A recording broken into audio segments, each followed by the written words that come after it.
DPR ಸರ್ಕ್ಯುಲರನ್ನು ಹೊಡಿಸಿ ಇಲ್ಲಿ ಸರಿಯಾಗಿ ಹೇಳಿದ್ದಾರೆ. ಒಂದೇ ಪಟ್ಟಿ ಮಾಡಿದಲ್ಲಿ ನೀವು ಮೆರಿಟ್ ಲಿಸ್ಟನ್ನು ಮೊದಲು ಪ್ರಕಟಣೆ ಮಾಡಿ ಆ ಮೆರಿಟ್ ಲಿಸ್ಟನ್ನು ಜನರಲ್ ಕೋಟಾ ಎಷ್ಟಿದೆ ಅದನ್ನು ಸರ್ ಒಂದು ಮಿನಿಟ್ ಸರ್ ಒಂದು ಮಿನಿಟ್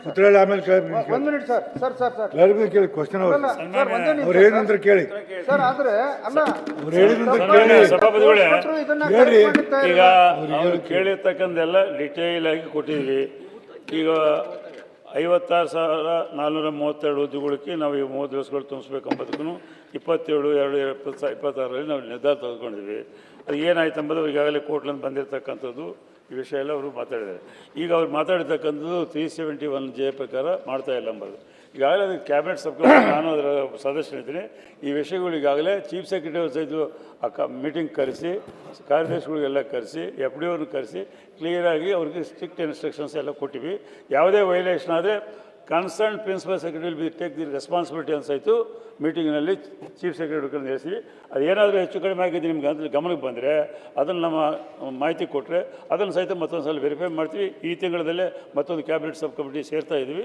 ಅಲ್ಲಿ ಅದನ್ನು ಸರಿಪಡಿಸ್ತಕ್ಕಂಥ ಪ್ರಯತ್ನ ನಾವಂತೂ ಎಲ್ಲ ವೆರಿಫೈ ಮಾಡ್ತಾಯಿದ್ವಿ. ನಮಗೆ ಏನೇನು ಮಾಹಿತಿ ಬಂದಿದೆ, ಕೆಲವು ಅಧಿಕಾರಿಗಳು ಮಾಹಿತಿ ಕೊಡ್ತಾರೆ, ನಮ್ಮ ಪ್ರದೇಶದಲ್ಲಿ ಕೊಡ್ತಾರೆ.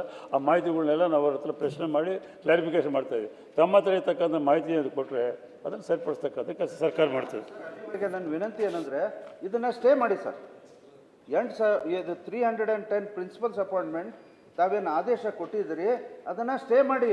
ಯಾಕಂದರೆ ಸ್ಟೇ ಮಾಡಲಿಲ್ಲ ಅಂದರೆ ಗೊಂದಲ ಆಗುತ್ತೆ.